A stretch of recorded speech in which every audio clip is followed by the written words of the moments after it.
mendirikanlah ini. Kesultanan Kacirbonan. Ya, bangunan Keraton Kacirbonan. Jadi beliau itu belum pernah mengenyam Keraton Kacirbonan.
Halo guys, Assalamualaikum warahmatullahi wabarakatuh.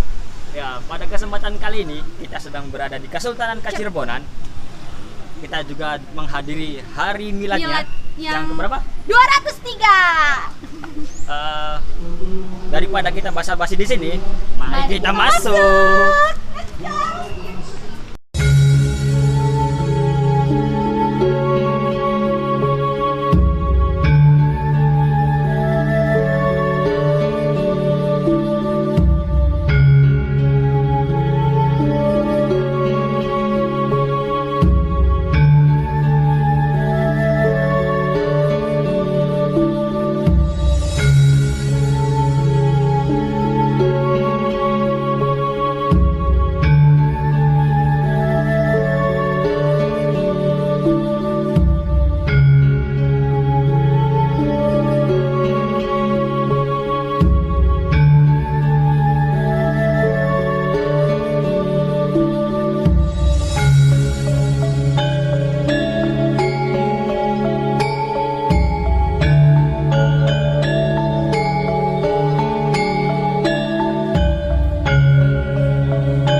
Bapak siapa, Pak? Agus Zulkarnain. Agus Zulkarnain. Bisa boleh ceritakan nggak, Pak, tentang sejarah dari Keraton Kacirbonan? Awal mula adanya Keraton Kacirbonan itu berawal dari putra sulung Sultan Kanoman keempat, itu Pangeran Raja Kanoman waktu itu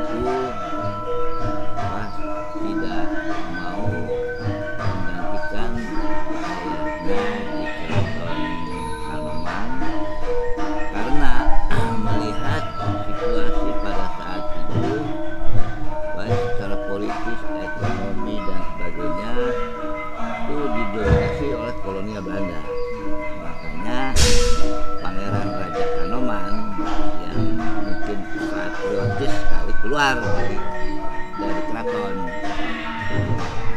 Keluarnya beliau Pangeran Raja Kanoman itu bergabung dengan para santri dan pendukungnya berontak. Sebelum Pangeran Raja Kanoman keluar, yang keluar dulu adalah Jimu Koyin. Jimu Koyin itu pendiri Buntet pesantren. Jadi beliau akhirnya bergabunglah dengan gurunya karena Jimu Koyin itu gurunya Pangeran Raja Kanoman. Pada saat beliau bergabung, pemberontakan terjadi di mana-mana sehingga melakukan kolonial Belanda. Pertama kali beliau ditahan atau dibuang di Batavia. Setelah dari sana,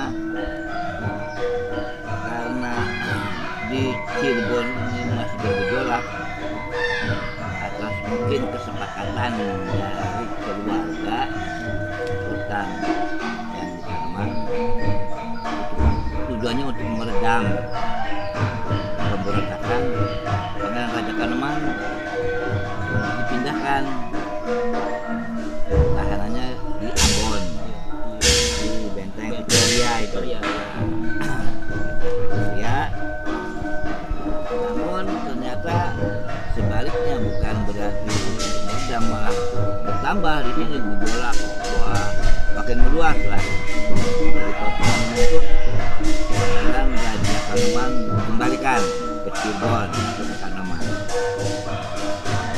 Kolonial Belanda yang pemerintahan itu berunding dengan pihak Keraton Kanoman, dipulangkan nih. Iya, dari Benteng Victoria. Nah, dipulangkan ke Cirebon di Kanoman karena di Kanoman sudah ada yang bertahta, saudaranya, adik lah. Nah, jadi akhirnya pada saat bergejolaknya para pendukung beliau di Cirebon, Pangeran Raja Kanoman dari Benteng Victoria Ambon itu dipulangkan kan. Iya. Dipulangkan ke Cirebon, ke Kanoman. Namun di sana kan sudah ada bertahta saudaranya. Nah, makanya solusinya ditempatkan di Sunyaragi. Iya. Tapi di Sunyaragi bukan Sunyaragi yang sekarang taman, bukan taman, bukan. Ada di domisilinya di salah satu penduduk di kawasan Sunyaragi.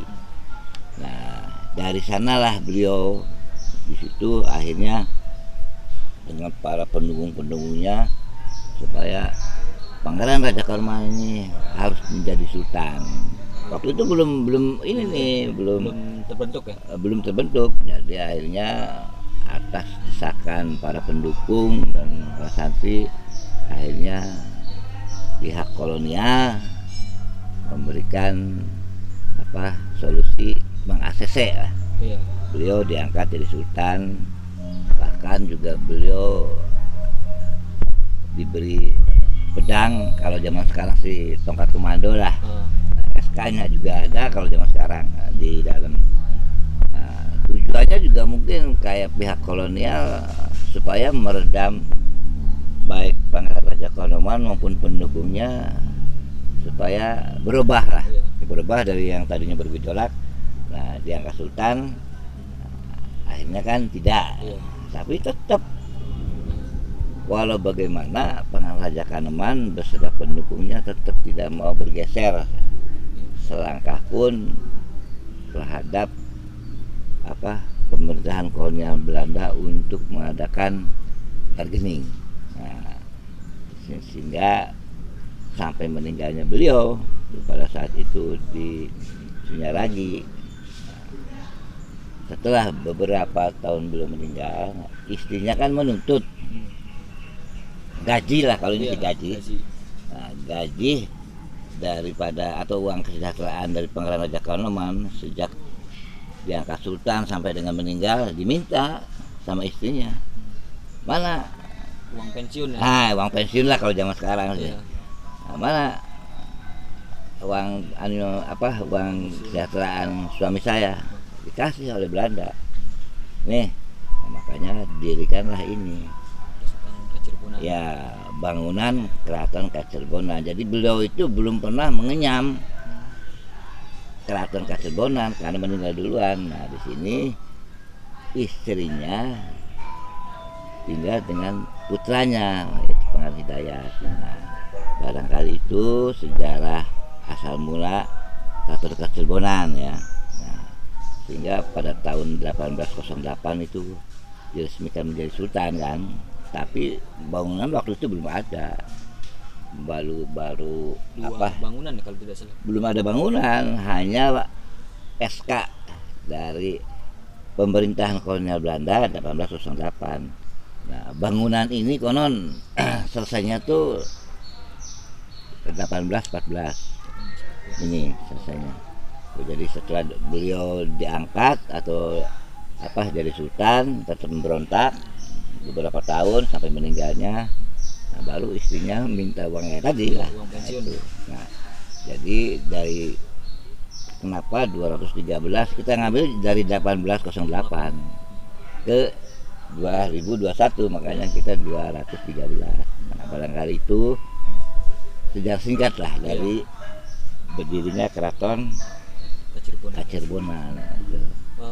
Ada pesan nggak Pak kira-kira buat kaum pemuda yang ini supaya untuk mencintai sejarah? Oh ya, yang jelas begini, generasi muda sekarang maupun yang akan datang itu harus melestarikan seni budaya peninggalan leluhur. Sama saja kita memelihara kearifan lokal. Jadi kearifan lokal ini perlu dijaga dan sampai kapanpun harus kita lestarikan. Makanya baik kami di sini di Keraton Kacirbonan ada kegiatan-kegiatan seni budaya, kami fokuskan pada generasi muda. Jadi kami merasa bahwa ini yang sudah ujur nih tidak mungkin akan terus bergelut dengan seni budaya. Makanya Keraton Kacirbonan sudah beberapa waktu yang lalu sampai dengan sekarang tetap mengaktifkan seni budaya ya. Satu lagi Pak yang terlewat tadi, kira-kira kalau di Keraton Kacirbonan ini punya tradisi apa gitu Pak yang dari turun temurunnya gitu? Jadi di Keraton Kacirbonan juga sama seperti keraton lainnya, tradisi atau adat yang dilakukan seperti hanya banyak suraan ya kan, kayak muludan diantaranya lah, salah satunya itu ada masih. Kita tetap jadwal tradisi adat tidak bisa dihilangkan. Belum lama ini kemarin kan ada suraan, saparan, itu sama. Karena itu sama.